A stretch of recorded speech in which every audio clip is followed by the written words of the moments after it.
Romanos capítulo 8, verso 15. Quando se encontrar, digo, glória a Deus. Diz assim a palavra do Senhor: porque o Espírito que vocês receberam de Deus não torna vocês escravos e não faz com que tenham medo. Pelo contrário, o Espírito torna vocês filhos de Deus. E pelo poder do Espírito dizemos com fervor a Deus: Pai, meu Pai. Estenda suas mãos em minha direção, ore para que o Espírito do Senhor me use, em nome de Jesus. Doce Espírito Santo, essa é a tua palavra, que nós acabamos de ler. Pedimos ao Senhor que fale ao nosso coração poderosamente nessa noite, através da tua palavra, Senhor. Que pela tua palavra nós sejamos edificados, que pela tua palavra nós sejamos ministrados, que o Senhor possa falar conosco poderosamente, e que haja rios de vida, de cura, de libertação, de transformação, no bendito e poderoso nome de Jesus. Assim oramos para a tua glória. Amém. Amém? Quero trazer uma reflexão nessa noite, com o tema: como podemos aprender a viver sem medo, né? Como aprender a viver sem medo. Nós estamos debaixo de um tempo de muita guerra, em que a gente percebe que o medo nas pessoas, o pânico, o pavor, tem aumentado de forma assustadora, né? Nesses últimos tempos, nesses últimos anos. E nesses últimos dias, de forma mais intensa, inclusive aqui em nossa cidade, nós estamos enfrentando esses desafios nesse momento, e aí isso tem apavorado muitas pessoas, deixado o coração de muitas pessoas temeroso e cheio de medo. Mas na verdade, a gente vai entender que o medo é o problema mais comum e ao mesmo tempo mais antigo da humanidade. Desde a queda do homem lá no Éden, desde quando Adão e Eva desobedeceram a Deus e comeram do fruto que Deus lhes havia dito para que não comessem, o fruto do conhecimento, da árvore do conhecimento do bem e do mal. A Bíblia diz que o primeiro sentimento que veio ao coração daquele casal foi o sentimento de medo. E eles, diz a Bíblia, que eles tiveram medo da presença de Deus, eles tiveram medo da voz de Deus, e eles se esconderam de Deus. Eles tiveram medo e se esconderam. E aí é o que a gente percebe, que desde então, o medo faz parte dessa natureza humana, o medo faz parte, né, dessa constituição humana, infelizmente. E as pessoas têm medo, muitos medos, medo de muitas coisas. Alguns medos até inconscientes. E as pessoas têm medo de morrer, têm medo de perder o casamento, têm medo de que um ente querido seu venha morrer, tem medo de perder o emprego, tem medo de não ter o sucesso na sua empresa, de não ter sucesso nos seus negócios, tem medo da besta, tem medo do anticristo, né? O que mais temos ouvido falar nesses últimos dias é sobre o anticristo. Mais tem falado mais da besta do que de Jesus Cristo. Então as pessoas têm medo de muitas coisas. Tem medo da volta de Jesus, que não era para ter. Nós cristãos era para celebrar a volta de Jesus. Não tem medo da volta de Jesus. Mas as pessoas têm esse medo, né, embutido em seus corações, esse medo oculto em seus corações da volta de Jesus. Então, o medo, ele se manifesta das mais variadas formas, das mais variadas maneiras. As pessoas têm medo de estarem sozinhos, têm medo da solidão, têm medo de não casar, têm medo de casar e não ter um bom casamento, têm medo de não ter dinheiro para suprir suas necessidades, têm medo de adoecer, tem medo da solidão. Então são vários tipos de medos que as pessoas têm, que as pessoas manifestam. Alguns até inconscientes, têm medo de serem rejeitados, de sofrerem algum tipo de rejeição. São vários tipos de medo. Só que a Bíblia nos mostra, queridos, que é possível em Cristo Jesus não sermos mais escravos do medo. É possível em Cristo Jesus não sermos acorrentados, escravizados pelo medo. É possível. E a Bíblia nos mostra isso. E esse texto que nós lemos aqui, que texto precioso, Romanos capítulo 8, versículo 15. Olha que texto precioso. Obrigado, minha filha. Porque o Espírito que vocês receberam de Deus porque o Espírito que vocês receberam de Deus não torna vocês escravos e não faz com que tenham medo. Pelo contrário, o Espírito torna vocês filhos de Deus. E pelo poder do Espírito dizemos com fervor, Abba Pai, né? Pai, meu Pai, Paizinho. Então nós temos um Espírito Santo habitando dentro de nós, que esse Espírito, a intenção do Espírito Santo não é nos escravizar, não é nos tornar escravos, muito menos escravos do medo. Pelo contrário, nos libertar do medo. E aí nós vamos entender que é possível vivermos uma vida livre do medo, experimentando verdadeira liberdade quando nós estamos em Cristo Jesus. E por que é possível isso? É possível com base em 5 verdades muito preciosas que nós encontramos nas Sagradas Escrituras. A primeira verdade é que nós sabemos que aquilo que Jesus disse é verdade. Tudo que Jesus disse em sua palavra é verdade. Todas as promessas de Jesus para nós, todas as promessas da sua presença, todas as promessas do seu cuidado, todas as promessas do seu amor, todas as promessas de que Ele estaria conosco todos os dias, todas as palavras de Jesus dirigidas a nós é verdade. E a Bíblia nos fala em João capítulo 8, versículo 32, conhecereis a verdade e a verdade vos libertará. E conhecerão a verdade e a verdade os libertará. 2 Timóteo capítulo 1, versículo 7, a Bíblia diz, pois o Espírito que Deus nos deu não nos torna medrosos, pelo contrário, o Espírito nos enche de poder e de amor e nos torna prudentes. Vou ler de novo. Pois o Espírito que Deus nos deu não nos torna medrosos, pelo contrário, o Espírito que nos enche de poder, de amor e nos torna prudentes. Esse é o Espírito que nós recebemos. Então nós recebemos esse Espírito Santo. E o que acontece, queridos? Quando nós cremos na verdade, a verdade de Jesus, ela pode nos libertar de tudo aquilo que nos escravizava, de tudo aquilo que nos prendia, de tudo aquilo que nos encarcerava, que nos mantinha presos, inclusive o medo. Inclusive o medo. Então nós podemos ser libertos do medo, com base na verdade do que Jesus nos ensinou nas Sagradas Escrituras. A segunda verdade é que nós sabemos, queridos, que a morte não é o fim. Por que muitas pessoas têm medo da morte? Um medo desesperador de encarar a morte. Não estou dizendo que nós queremos morrer, nada disso. Nós somos criados para a vida, o ser humano foi criado para viver. A morte é um acidente de percurso por conta do erro, do pecado. Há no ser humano o desejo pela vida, é normal, a não ser que ele esteja emocionalmente fragilizado, emocionalmente doente, ele não quer morrer, ele quer viver. Mas nós como cristãos, nós não podemos viver apavorados com medo da morte, porque nós sabemos que a morte não é o fim. Olha para a pessoa que está ao seu lado e diga assim, a morte não é o fim. Olha o que a Bíblia nos fala em Hebreus capítulo 2, verso 14 e 15. Os filhos, como ele os chama, são pessoas de carne e sangue.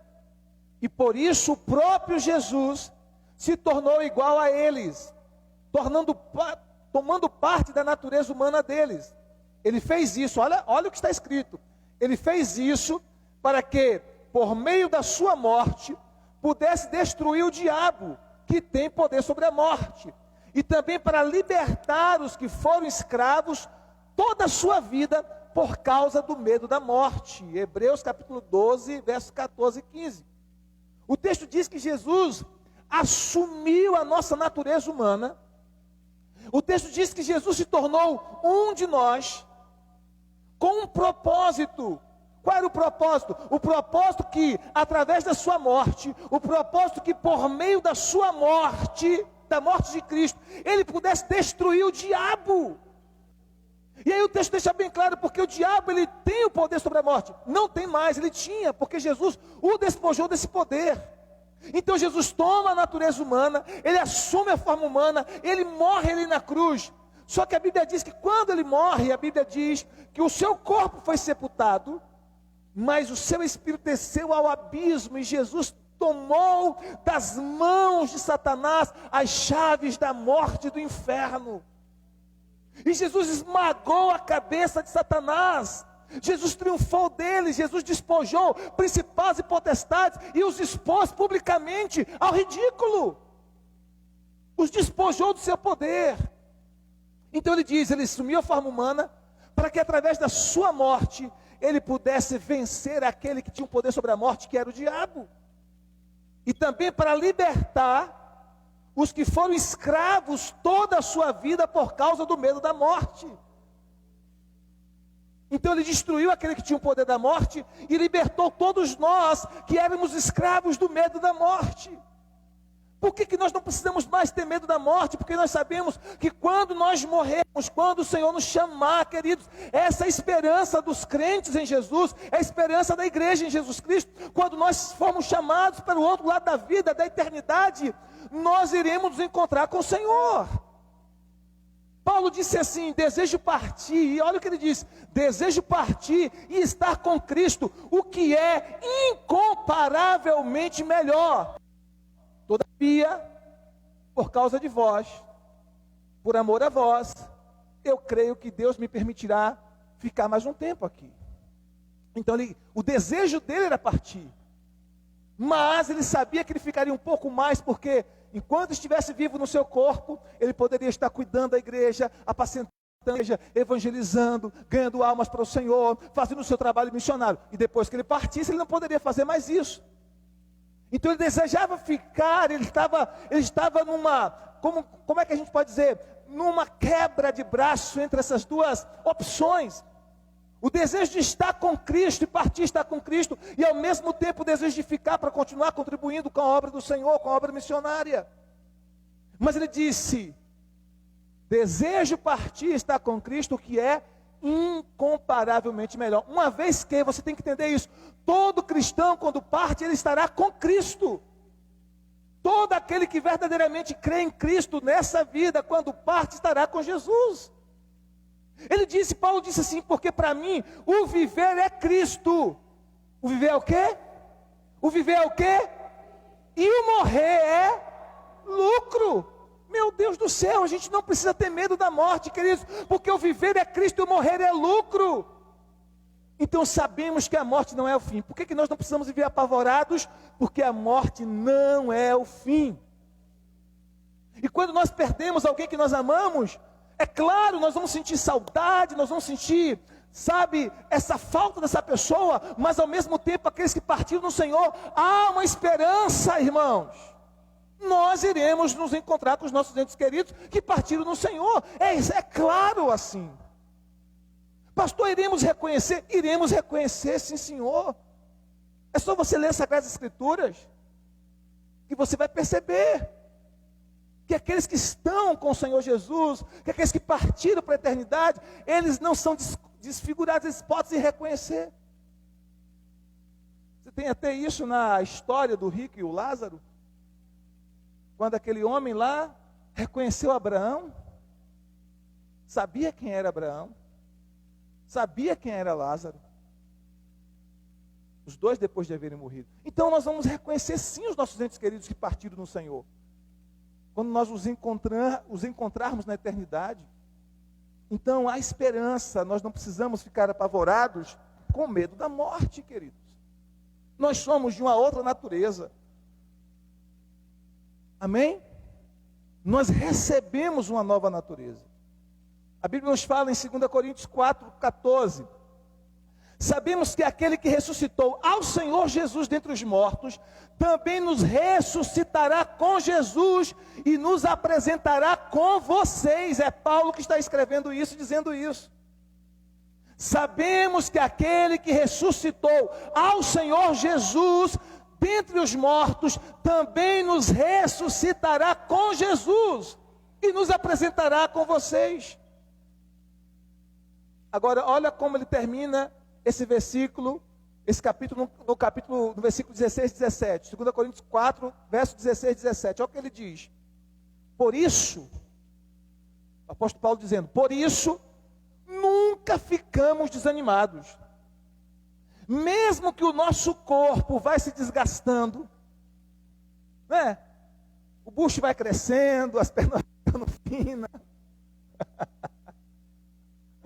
A azúcar vai aparecendo. O pastor disse misericórdia, mas ao longo do tempo não tem jeito. Vai haver mudanças no nosso corpo, sim ou não? Alguns vai ficando calvo. Dá-se um jeito, né? Hoje tem jeito para tudo. Faz implante, bota peruca, não é? Dá-se um jeito para tudo. Mas o texto está dizendo que o nosso corpo exterior, ele vai se gastando. O nosso corpo exterior vai se gastando. Então Paulo diz assim, olha o que Paulo está dizendo. Por isso não ficamos desanimados, mesmo que o nosso corpo vá se gastando, o nosso espírito, porém, faz o quê? Se renovando dia a dia. Embora o corpo físico ele vai se desgastando, ele vai se envelhecendo com o passar do tempo, se você está em Cristo, e se você mantém a sua comunhão com o Senhor, o seu espírito vai sendo renovado dia após dia. Aí ele continua, e essa pequena, olha o que Paulo diz, irmãos, presta atenção nisso aqui. E essa pequena e passageira aflição que sofremos, vai nos trazer uma glória enorme e eterna, muito maior do que todo sofrimento. Está debaixo de pressão agora, está enfrentando lutas, desafios, está enfrentando tempos, desafiadores, enfrentando lutas na família, no casamento, ou nas finanças, ou na saúde. Paulo está dizendo que estas coisas todas que nós enfrentamos aqui na terra, todos os tipos de aflições que nós enfrentamos aqui na terra, Paulo diz que é passageira e pequena. Ele diz, olha, e essa pequena e passageira aflição que sofremos, e está falando todas as adversidades, e olha que o apóstolo Paulo sabia o que era adversidade, irmãos. Quando você lê 1 Coríntios 11, 1 Coríntios 12, e outros textos em que ele fala do seu sofrimento, Paulo sabia o que era adversidade, Paulo sabia o que era perseguição, Paulo sabia o que era enfrentar noites de frios, Paulo sabia o que era passar por fome, por nudez, por escassez, por chicotadas, por prisões, por naufrágios. Paulo sabia o que era tudo isso, tanto sabia experimentar tempos bons, como sabia experimentar tempos difíceis. Ele era um camarada experimentado em provações, em lutas, em adversidades. Então é alguém que está falando com muita propriedade. Ele diz que essas aflições, comparada à eternidade, comparada à glória enorme e eterna, elas são pequenas e passageiras.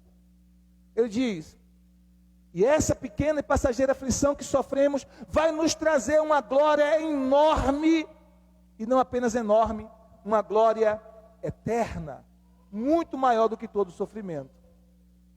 Amém?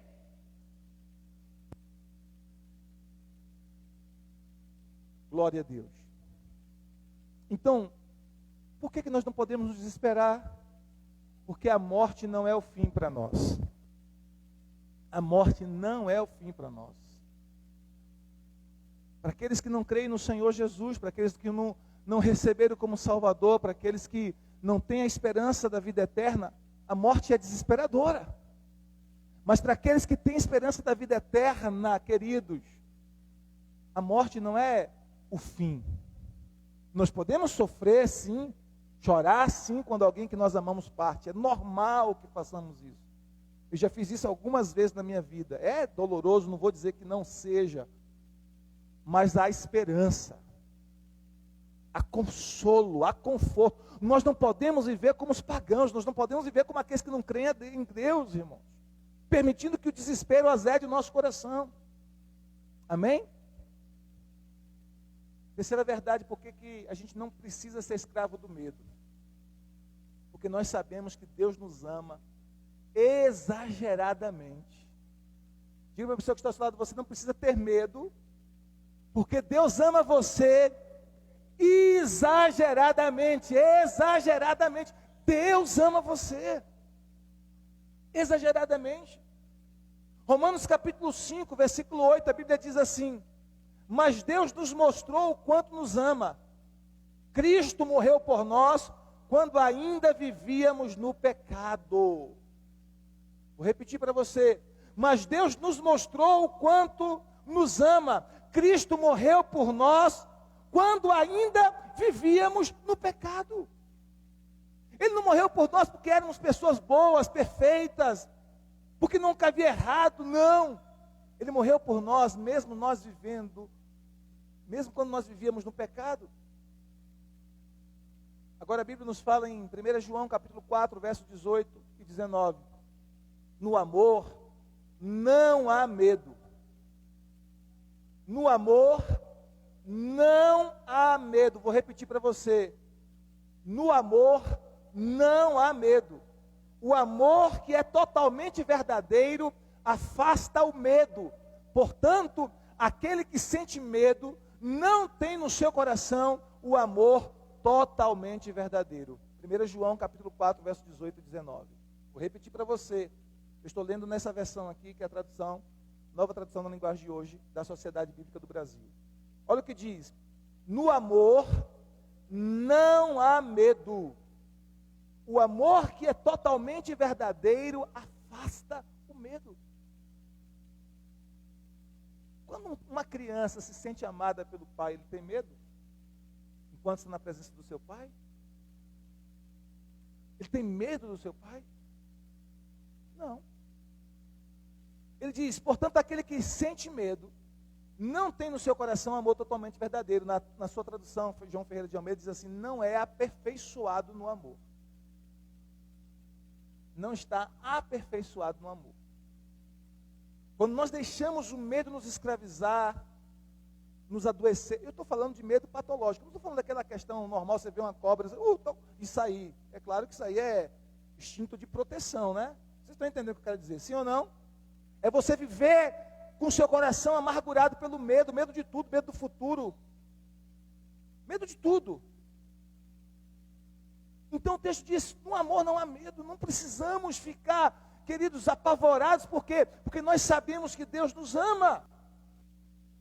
Nós somos amados do Pai, nós somos a menina dos olhos de Deus, nós somos filhos amados em quem o Senhor se alegra. Você é um filho amado, você é uma filha amada, em quem o Senhor se alegra.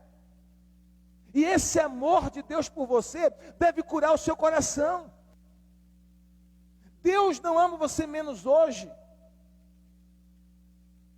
ou mais hoje do que amou ontem. Não, você é amado em Cristo, aceito em Cristo. Mesmo quando você comete seus deslizes, mesmo quando você comete suas bobeiras, mesmo quando você escorrega na casca de banana, Ele continua amando você. Vai ter correção? Claro, Ele é Pai, Ele nos corrige. Claro que vai ter correção, Ele é Pai, Ele nos corrige. O fato de Ele nos corrigir não significa que Ele não nos ame. Ok, gente? Mas nós continuamos sendo amados por Deus, independente de qualquer situação, independente de qualquer coisa. E esse amor de Deus por nós precisa ser a base para expulsar todo o medo do nosso coração. E Ele demonstrou esse amor lá na cruz. Lá na cruz Ele demonstrou esse amor. Quando Jesus morreu na cruz, de braços abertos, Ele estava dizendo, eu amo tanto você, que eu prefiro morrer do que viver sem você ao meu lado. Eu amo tanto você que eu prefiro morrer e dar minha vida do que viver sem você pela eternidade. A Bíblia diz que a cruz é a prova do amor de Deus por mim e por você. Não duvide do quanto Deus te ama, é só você olhar para a cruz de Cristo. Todas as vezes que você olhar para a cruz do nosso Senhor Jesus Cristo, lembre o quanto Ele ama você e o quanto o Pai ama você. João 3,16 diz, porque Deus amou o mundo de tal maneira que deu seu Filho único, para que todo aquele que nele crê não pereça, mas tenha vida eterna. Na cruz, esse amor foi demonstrado. Efésios capítulo 3, versículo 18, diz a Bíblia, para que assim, junto com todo o povo de Deus, vocês possam compreender o amor de Cristo, em toda a sua largura, comprimento, altura e profundidade. Para que vocês possam compreender, junto com todos os irmãos, junto com todos os santos, junto com todo o povo de Deus, o amor de Cristo, em toda a sua largura, em todo o seu comprimento, em toda a sua altura e em toda a sua profundidade, as 4 dimensões do amor de Cristo. O quão largo é, o quão comprido é, o quão alto é e o quão profundo é o amor de Cristo por nós. Não existe nada que se compare, queridos. O universo, o infinito, se é que o universo é infinito, ou o multiverso, como dizem algumas teorias científicas, né? O oceano, o profundo, as regiões abissais do oceano. Quão profundas são as regiões abissais do oceano? Pois o amor de Deus ainda é maior, mais profundo, mais amplo, mais largo, mais comprido, mais alto do que os céus. Não tem como nós compararmos com nenhum parâmetro que nós conhecemos o amor de Deus. É incomparável, irmãos. E é exatamente por isso que nós teremos a eternidade para experimentar, desfrutar e conhecer o amor de Deus plenamente. Mas a gente já começa a experimentá-lo agora. Amém? A gente já começa a experimentá-lo agora, enquanto caminhamos com Jesus. Romanos capítulo 8, versículo 38, perdão. Romanos 8, 38 e 39. Olha o que diz a palavra de Deus. Pois eu tenho a certeza, Romanos 8, 38 a 39.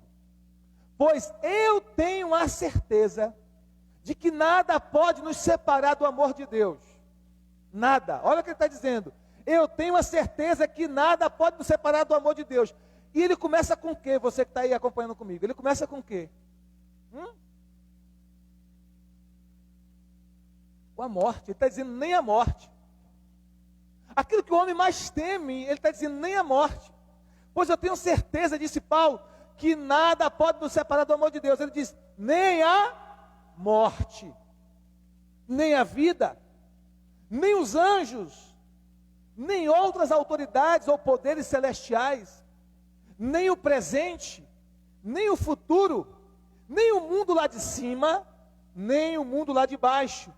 Em todo o universo, não há nada que possa nos separar do amor de Deus, que é nosso, por meio de Cristo Jesus, nosso Senhor. Você pode receber essa palavra no seu coração, meu irmão? Você pode dar um aplauso ao Senhor Jesus e dizer um glória a Deus, e dizer um aleluia bem alto. Amém? Porque olha o que o texto está dizendo. Paulo está dizendo, eu tenho certeza, essa certeza vem pela revelação que o Espírito Santo lhe deu, que nada pode nos separar do amor de Deus. Nada é nada, irmãos. Se você for estudar essa palavra no grego, a palavra nada, você vai descobrir o significado de nada, e vai descobrir que no grego, nada significa nada. Nada significa nada. Ele está dizendo, nada pode nos separar do amor de Deus.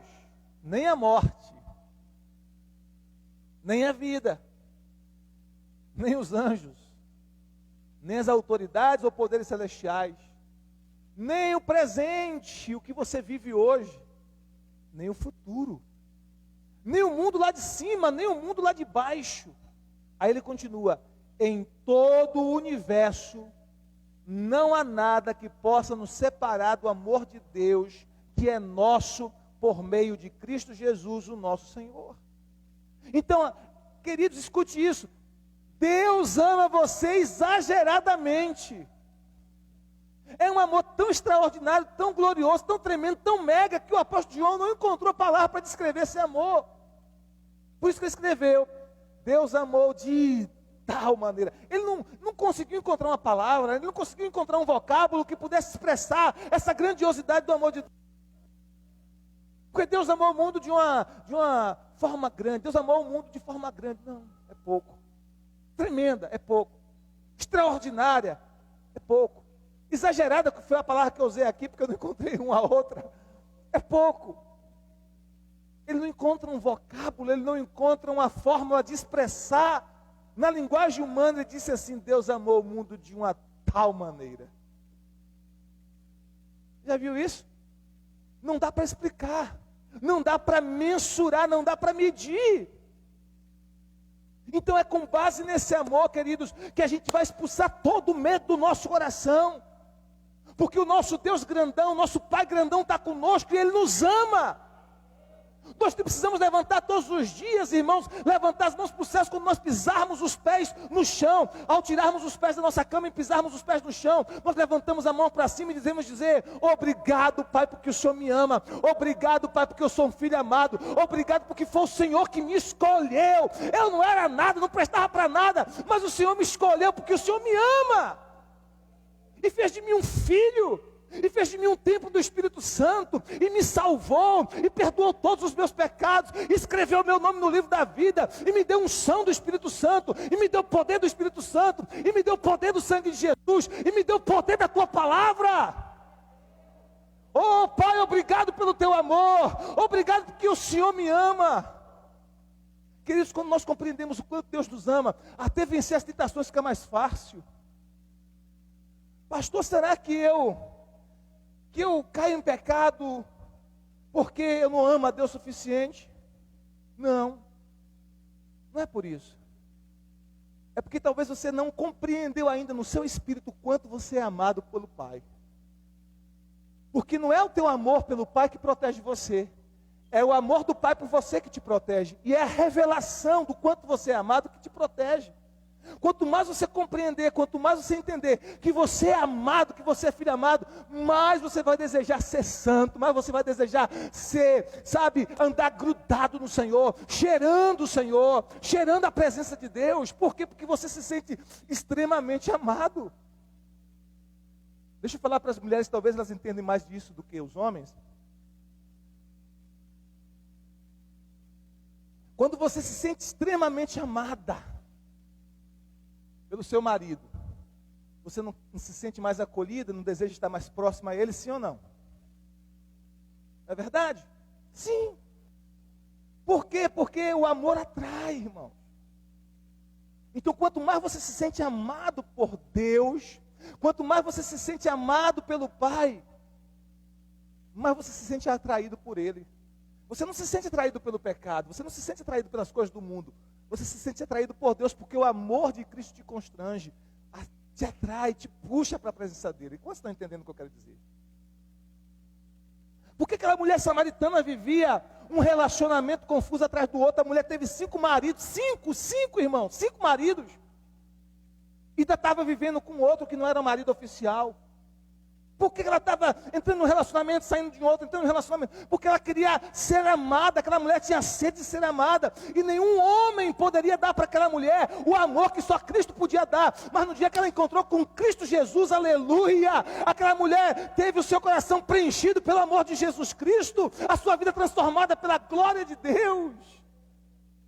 E ela foi tão apaixonada por Jesus, irmãos, que ela contagiou a cidade, irmãos, aquela mulher contagiou a cidade inteira, porque ela foi impactada com o amor de Jesus. Porque quando você conhece o quanto Jesus te ama, você quer falar para todo mundo o quanto Ele é amável, o quanto você o ama, o quanto você é amado por Ele, o quanto é bom ter um relacionamento com Ele.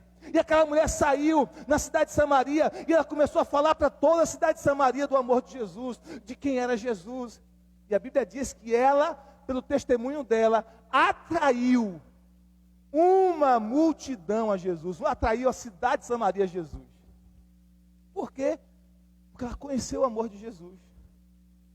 Ela teve um encontro com o amor de Jesus. Enquanto ela não tinha essa revelação plena do quanto era amada, ela estava buscando relacionamentos humanos para satisfazer aquele vazio. Ela tinha sede de amor. Ela tinha sede de ser amada. Ela entrava num relacionamento, não dava certo, entrava em outro relacionamento, não dava certo, e em outro, foram 5 relacionamentos com casamentos oficiais. E o que ela estava vivendo agora, a Bíblia diz, Jesus disse, esse que você vive agora não é o seu marido. 6 relacionamentos. Por quê? Porque ela tinha sede de amor. Mas quando ela encontrou o verdadeiro amor, o coração daquela mulher foi completamente sarado, completamente curado. Diga glória a Deus. Então é possível vencer o medo, irmãos. Medo de solidão, medo do futuro, medo de, será que eu terei as minhas necessidades supridas? É possível vencer o medo pelo amor de Deus, pela revelação de quanto somos amados. É possível vencermos o medo da morte, medo do futuro, de qualquer coisa. Todos os dias levante as mãos e diga, eu sou um filho amado. Não esqueça, exercite, você precisa se auto-ministrar. Você precisa se auto-ministrar, conversar com você mesmo, como Davi fazia com a sua alma. Aquieta-te, a alma, aquieta-te, minha alma, espere em Deus, pois ainda o louvarei. Davi conversava com sua própria alma, ministrava a sua própria alma, e você precisa fazer isso. Tem dia que o inimigo quer oprimir as tuas emoções. Você tem que saber que tem dia que o diabo está ali tentando oprimir as tuas emoções. É uma tristeza que você olha assim, você não tem um motivo aparente, você sente aquela tristeza, aquele peso, e você tem que dizer: olha, saia toda a opressão da minha alma, em nome de Jesus. Eu sou um filho amado, eu sou uma filha amada. Amém, queridos? Então diga para você mesmo: eu sou um filho amado, ou uma filha amada. Levante as mãos e diga isso. Diga: eu sou um filho amado, em quem o Senhor se alegra. Diga isso bem alto, diga assim: eu sou um filho ou uma filha amado, em quem o Senhor se alegra. Diga: obrigado, Senhor, porque o Senhor fez de mim um filho amado, uma filha amada. Aleluia. Amém, queridos? É isso que vai dar força para você prosseguir nos dias desafiadores da sua vida. Quarta verdade: por que nós não precisamos temer? Porque nós sabemos que Deus tem um bom plano para as nossas vidas. Nós não precisamos temer porque nós sabemos que Deus tem um bom plano para as nossas vidas. Diga assim para o seu irmão: Deus tem um bom plano para a sua vida. 1 Pedro capítulo 1, 1 Pedro capítulo 1, versículo 3 a 4. Diz assim a palavra do Senhor: louvemos ao Deus e Pai do nosso Senhor Jesus Cristo. Por causa da sua grande misericórdia, Ele nos deu uma nova vida pela ressurreição de Jesus Cristo. Olha só, Ele nos deu uma nova vida pela ressurreição do Senhor Jesus Cristo. Por isso, o nosso coração está cheio de uma esperança viva. Cheio de quê? Esperança viva. Assim esperamos possuir. O que a gente espera possuir? As ricas bênçãos que Deus guarda para o seu povo. Ele as guarda no céu, onde elas não perdem o valor e não podem se estragar nem ser destruídas. Esse texto não parece muito aquele que Jesus disse: ajuntai tesouro nos céus, onde as traças não corroem, onde os ladrões não roubam, não é? Onde o ferrugem não consome.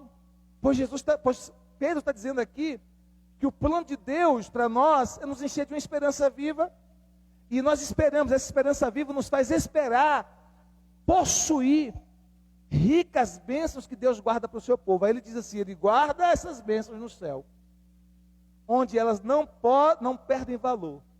As bênçãos que Deus tem para você não vai perder o valor, não se deteriora com o tempo, não se estraga, não é destruída. Agora, olha o que a Bíblia nos fala em Jeremias 29:11, sobre os planos de Deus. Só eu conheço os planos que tenho para vocês. Só eu conheço os planos que tenho para vocês. Prosperidade e não desgraça, e um futuro cheio de esperança. Sou eu, o Senhor, quem está falando. Vou repetir para você se encher de fé. Só eu conheço os planos que tenho para vocês. Prosperidade e não desgraça, e futuro cheio de esperança. Sou eu, o Senhor, quem está falando. Então os planos de Deus para mim e para você são de esperança, queridos, de prosperidade, em todos os níveis, em todas as áreas da nossa vida. Amém? Pastor, e os nossos irmãos que já foram, estão muito mais próximos do que nós. Amém?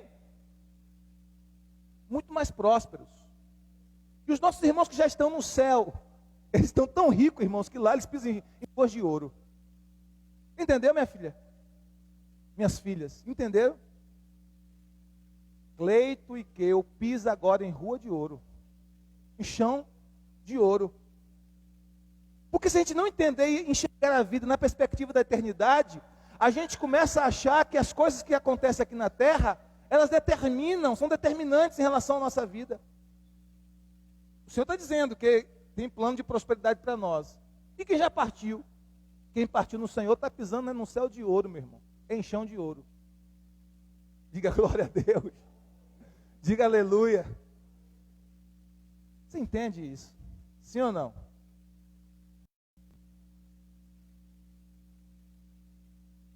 Um futuro cheio de esperança. Então os planos que Deus tem para mim e para você são planos bons. Os planos que Deus tem para nós são planos bons. Queridos, por isso a Bíblia diz assim, que a vontade de Deus é boa, perfeita e agradável. Que Ele está sempre na vontade de Deus. Porque a vontade de Deus é sempre boa, perfeita e agradável. Que Ele está sempre na vontade de Deus. Porque a vontade de Deus é sempre boa, perfeita e agradável. Por mais que você não compreenda e não entenda no momento, ela sempre é boa, perfeita e agradável. Romanos 8, verso 28 diz a Bíblia: pois sabemos que todas as coisas trabalham juntas. Todas as coisas trabalham juntas para o bem daqueles que amam a Deus, daqueles a quem Ele chamou de acordo com seu plano. Sabemos que todas as coisas trabalham juntas para o bem daqueles que amam a Deus, daqueles que Ele chamou de acordo com seu plano. Então há um plano de Deus para a sua vida, para a sua família, para os seus filhos, e o plano dele é melhor. Por isso a Bíblia diz que o homem faz planos, mas o propósito do Senhor prevalecerá. Pastor, quais são os seus planos para o futuro? Os planos de Deus. O que o Senhor pensa para o seu futuro? O que Deus pensa. O que o Senhor sonha para o seu futuro? O que Ele sonha. Eu não tenho planos pessoais meus que eu desenhei. Eu tenho os planos que Ele desenhou para mim. Eu quero viver esses planos, eu quero me mover nesses planos. Eu quero vivê-los com intensidade. Os planos de Deus para mim. Não os meus próprios planos. Os sonhos de Deus para mim. Não os meus próprios sonhos. Por quê? Porque os sonhos dele são maiores que o meu. Os planos dele são maiores que os meus. Os pensamentos dele a meu respeito são maiores que o meu. Amém? Então os planos dele são bons para você. Não vive com medo. Não viva com medo. Deus tem um plano glorioso para a sua vida. E por último, por que nós não precisamos ter medo? Por que nós não precisamos viver apavorados pelo medo? Por que nós não precisamos viver com o nosso coração azedo e amargurado pelo medo, pelo pavor, pelo pânico? Porque Deus cuidará de todas as nossas necessidades. Vou repetir. Deus cuidará de todas as nossas necessidades. E é por isso que a gente pode chegar com confiança, queridos, diante do trono do Senhor. Nós podemos chegar com confiança, com a ousadia de uma criança que chega para pedir algo ao seu pai. Viu como a criança chega, irmãos, para pedir algo ao pai? Com ousadia, com simplicidade, com humildade, mas com ousadia de uma criança, crendo que o pai lhe dará. E a criança tem uma fé tão grande, tão absurda, que ela pede as coisas mais absurdas para o pai. Já viu uma criança pedindo um avião para o pai, um avião de verdade? Porque ela crê que o pai pode dar. O pai pode ser pobre como for, mas aquela criança crê que o pai pode dar um avião, um Boeing para ela. E ela vai pedindo assim. Embora nós humanos sejamos limitados para dar o que nós queremos aos nossos filhos, o nosso Pai Celestial não é limitado. E aí a Bíblia nos ensina em Hebreus 4,16 que nós podemos chegar com confiança diante do trono. Por isso tenhamos confiança, Hebreus 4,16. Por isso tenhamos confiança e cheguemos perto do trono divino, onde está a graça de Deus. Ali receberemos misericórdia e encontraremos graça sempre que precisarmos de ajuda. Cheguemos com o quê? Com confiança. Cheguemos com o quê? Com ousadia, com intrepidez ao trono divino, onde a graça de Deus está. Ali no trono nós vamos receber misericórdia. Ali no trono da graça nós vamos receber graça, favor imerecido. Ali no trono da graça nós iremos receber a ajuda que nós precisarmos. Deus suprirá cada uma das suas necessidades. É por isso que você não precisa temer, nem ficar desesperado. Eu falo por experiência própria, já vivi cada situação. Eu disse, meu Deus, como será? E agora, Senhor? E Deus surpreendeu de forma extraordinária. E eu estou aqui para testemunhar. E eu estou aqui para testemunhar o cuidado dele e a bondade dele, o socorro dele bem presente no tempo da angústia. Filipenses 4,19 diz assim, irmãos, você tem que sustentar essa palavra nesse tempo com toda a sua fé. Você vive debaixo de outro sistema. Você não vive no sistema do mundo, você vive no sistema do reino de Deus. Vocês estão entendendo, sim ou não? Você vive no sistema do reino de Deus. Então olha o que a palavra de Deus diz para você, sustente essa palavra. Filipenses 4,19.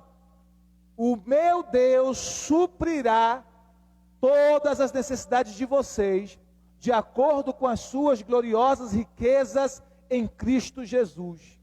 Vou repetir, levante suas mãos e eu vou profetizar esse versículo na sua vida agora. Você que está em casa também, levante suas mãos para receber. O meu Deus suprirá todas as necessidades de vocês, de acordo com as suas gloriosas riquezas em Cristo Jesus. Em Cristo Jesus. Ele vai suprir as suas necessidades com as riquezas de Cristo. Ele vai suprir suas necessidades com as riquezas de Cristo. Você entendeu? Por que você não precisa ficar com medo nem desesperado? Porque as suas necessidades serão supridas. Agora, olha que texto tremendo, irmãos. Eu fiquei assim, hoje à tarde, enquanto preparava essa palavra, falei, coloque esse versículo, não coloco, coloque esse versículo, não coloco. Porque algumas pessoas às vezes correm o risco de interpretar errado, mas receba essa palavra no seu espírito, no seu coração. E confesse essa palavra sobre a sua vida. E trabalhe essa palavra, porque o Senhor um dia falou comigo que muitas vezes nós precisamos trabalhar a palavra em nós. Confessar a palavra sobre nós. Nos apropriar daquela palavra com fé, como a fé de Gideão. Quando o anjo vem falar com Gideão, que ele iria libertar o povo do Senhor, dos midianitas, ele diz, Senhor, o que a gente tem ouvido dos teus feitos, do Deus que livrou o povo de Israel, e a gente vivendo nessa condição. E o Senhor não o repreendeu por isso, por aquela fé ousada. O Senhor disse, vai nessa tua força, varão valoroso. Então, às vezes, nós precisamos nos apropriar da palavra, queridos, e trabalhar essa palavra na nossa vida, e aplicar essa palavra, e confessar essa palavra, e dizer, Senhor, a tua palavra está dizendo isso. Eu não estou vivendo isso aqui não, mas a tua palavra diz. E eu prefiro crer na tua palavra do que crer em mim. Eu prefiro crer na tua palavra do que crer em homens. Eu prefiro crer na tua palavra do que crer nas minhas circunstâncias. Porque a tua palavra é verdadeira. Amém? Então, olha que texto, Salmo 34, versículo 9 e 10.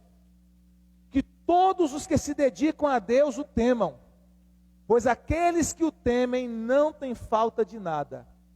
Até os leões não têm comida e passam fome. Porém, não falta nada aos que procuram a ajuda do Senhor. Salmo 34, versículo 9 e 10. Que todos os que se dedicam a Deus o temam. Temer é respeitar a Deus. Temer é reverenciar a Deus. Temer é obedecer a Deus. Pois aqueles que o temem não têm falta de nada. Até os leões não têm comida e passam fome. Porém, não falta nada aos que procuram a ajuda de Deus. Então, vou repetir. Temer a Deus é reverenciar a Deus. Temer a Deus é respeitar a Deus. Temer a Deus não é, nesse sentido aqui, não é ter medo de Deus. Temer a Deus significa honrá-lo. Temer a Deus significa obedecê-lo. Obedecê-lo. Você pode se apropriar dessa promessa sobre a sua vida, sim ou não? Quando você estiver diante de batalha, você pode confessar essa palavra, irmãos. Queridos, Deus quer que nós lembremos a Ele das suas promessas. Pastor, Deus é esquecido, Deus tem amnésia. Não, mas Deus é um Deus que quer interagir conosco, Ele quer se relacionar conosco, Ele quer que nós interajamos com Ele. Então chegue diante dele, se está lhe faltando água, e confessa a palavra, Senhor, olha a tua palavra que diz, e ela é verdadeira, ela não mente, o Senhor nunca mentiu na tua palavra. Diz a Bíblia, seja um homem mentiroso, seja Deus verdadeiro e todo homem mentiroso. Então eu prefiro crer que as minhas circunstâncias são uma mentira na minha vida, do que a palavra de Deus é uma mentira. Não estão entendendo o que eu quero dizer? Eu prefiro crer que a questão está comigo, que o erro está em mim, do que crer que Deus não é verdadeiro na sua palavra e na sua promessa. Eu prefiro crer que eu estou falhando em algum princípio de Deus, que eu preciso aprender alguma coisa a mais, entender de forma mais clara os princípios e aplicá-los na minha vida, do que crer que a palavra de Deus é mentirosa. Não estão entendendo o que eu quero dizer?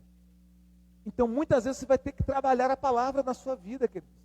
Reivindicar a promessa, tomar posse da promessa, orar a palavra, aplicar a palavra, obedecer o princípio da palavra, obedecer o que a palavra ensina e experimentar as bênçãos divindas dessa palavra. Agora, para concluir essa ministração de hoje, eu queria que todos vocês, se possível, abrissem a sua Bíblia em Mateus 6, 25. Eu vou ler na minha versão, mas você pode acompanhar com a sua. Para que o seu coração se encha de tranquilidade, de que você não precisa ficar desesperado nem ansioso. Estamos todos no mesmo barco, irmãos. Eu não estou falando aqui como um super-homem. Não. A palavra é tanto para mim como para você, amém? A palavra fala primeiro comigo, ministra primeiro a mim, quebranta primeiro a mim, me faz chorar primeiro, me faz me arrepender primeiro, me faz ir para o joelho primeiro. Então quando eu vi ministrar a palavra aqui para você, ela já me quebrantou, ela já me moeu, ela já me trabalhou meu coração. Ela já me fez clamar a Deus, ela já me fez chorar diante de Deus, ela já me fez buscar a presença dEle. Aí eu venho aqui e libero para vocês o que já passou por mim. Amém? Então eu não estou falando aqui na condição de super-homem.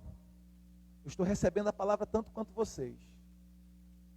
Mateus 6, 25 a 27. Por que você não precisa ter medo? Deus supre as suas necessidades. Essa semana é uma semana de suprimento para vocês. Essa semana é uma semana de suprimentos. De tudo que você precisa, de qualquer área da sua vida. Não estou falando só de suprimento financeiro, não. É paz, é alegria, é saúde, amém?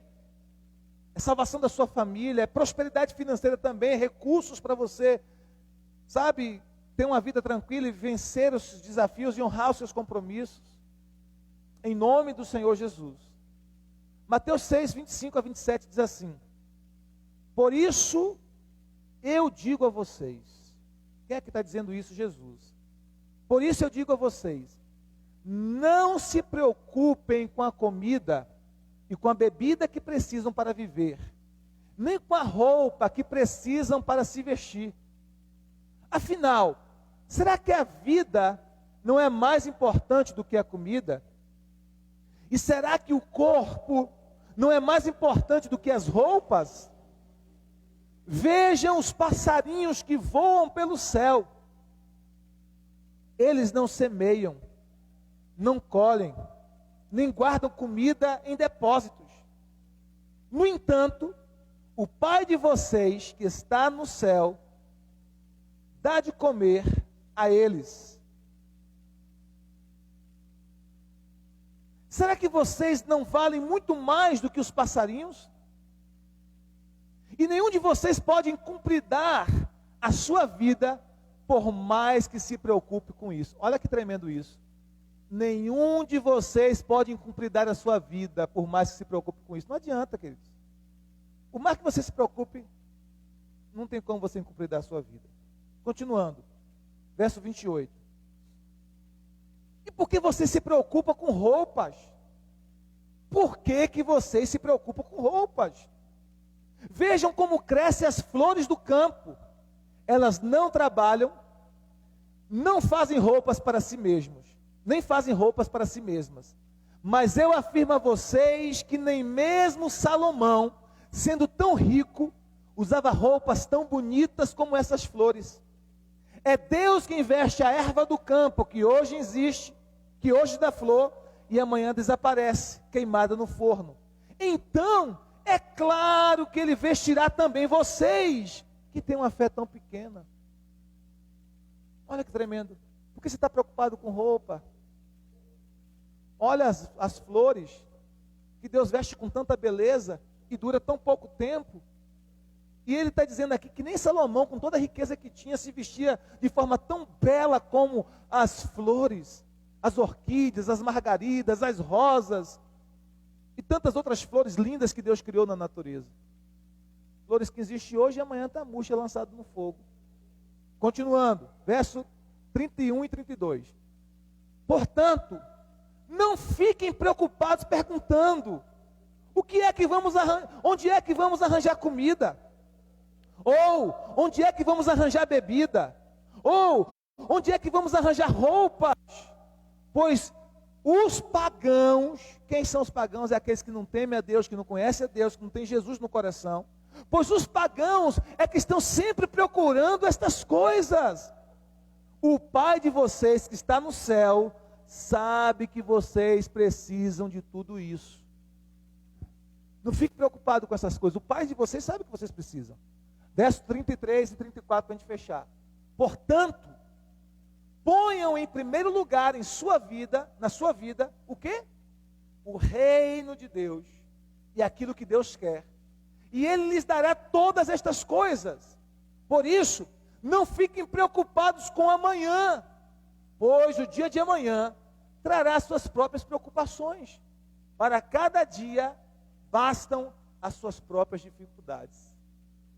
Jesus falou sobre isso há mais de 2000 anos atrás, queridos. Mais de 2000 anos atrás. As pessoas continuam ansiosas e preocupadas e temerosas e com medo das mesmas coisas. Mas há mais de 2000 anos atrás Jesus já falou sobre isso. Busque em primeiro lugar o reino de Deus. Busque em primeiro lugar na sua vida o reino de Deus. E todas as outras coisas lhe serão acrescentadas. Busque em primeiro lugar o reino de Deus e a justiça dele, e aquilo que ele quer, e a vontade dele, e todas as outras coisas lhe serão acrescentadas. O Pai sabe o que você precisa. O Pai sabe o que você precisa. Deus suprirá todas as suas necessidades. Deus suprirá todas as suas necessidades.